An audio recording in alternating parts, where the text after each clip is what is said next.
धारणा, ध्यान और समाधि, इन तीनों को मिलाकर संयम की अवस्था बनती है और इन तीनों के द्वारा ही चित्त को वश में किया जा सकता है। जब तुम धारणा और ध्यान की ओर प्रस्थान करोगे तो चित्त में विक्षेप का उदय होगा और विक्षेप से मुक्ति के लिए तुम्हें चित्त को एक स्थान पर स्थिर करने का प्रयत्न करना होगा। उसके लिए किसी पदार्थ विशेष या देश विशेष पर ध्यान केंद्रित किया जाता है। योग में देश के दो अर्थ हैं कन्या। देश आपके शरीर के भीतर भी अवस्थित होता है। भूमध्य अर्थात ललाट के मध्य, नासिका का अग्रभाग, हृदय और नाभि,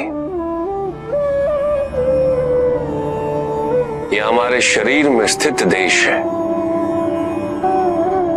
इसके अतिरिक्त गुरु, देवी देवता की मूर्ति, प्रज्वलित दीपशिखा, किसी योगी का शरीर, ओमकार जैसी ध्वनि के आलंबनों को भी योग में देश कहते हैं।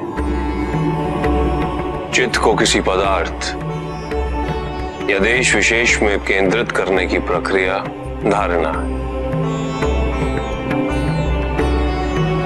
क्योंकि तुम जिस पे मन एकाग्र करो, मन उसके गुण और उसका आकार धारण कर लेता है। चित्त यदि अशांत हो, अशुद्ध हो, तो इस प्रक्रिया से उसमें शांति और शुद्धता का भाव स्थापित हो जाता है। यही एक सर्वोत्तम मार्ग है कन्या, चित्त शुद्धि का। पदार्थ विशेष या देश विशेष का चिंतन करते हुए चित्त तद्रुप हो जाए तो वो ध्यान है। पूर्ण ध्यान की अवस्था में तुम्हें केवल पदार्थ या देश विशेष का बोध रहेगा और कोई भी विचार, कोई भी चिंता तुम्हारे मन में स्थान नहीं पाएगी। चित्त की अवस्था धारणा से आरंभ होकर ध्यान की अवस्था से आगे बढ़ते हुए समाधि में जाकर पूर्णता को प्राप्त होती है। जब साधक को मैं की अनुभूति न रहे और ये भी अनुभूति न रहे कि कुछ अनुभव किया जा रहा है, जब वो परम शून्य में विलीन हो जाए और इस विलीनता का उसे आभास भी ना हो, तो ये परम समाधि की अवस्था होती है।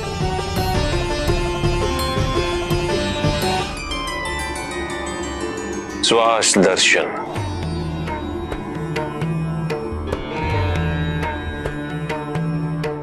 उचित मुद्रा में बैठो कन्या और नेत्र बंद करो और सबसे पहले अपने ध्यान को श्वास के साथ यात्रा करने दो। श्वास जब तुम्हारी नासिका में प्रवेश करे उसे भूलो मत कन्या, उसके साथ विचरण करो। ये कहां जा रही है, तुम्हें कहां स्पर्श कर रही है। जब श्वास का अस्तित्व तुम्हें हर क्षण ज्ञात रहे तो धीरे से नेत्र खोलो और सब कुछ भूलकर धारणा और ध्यान की ओर अग्रसर हो जाओ।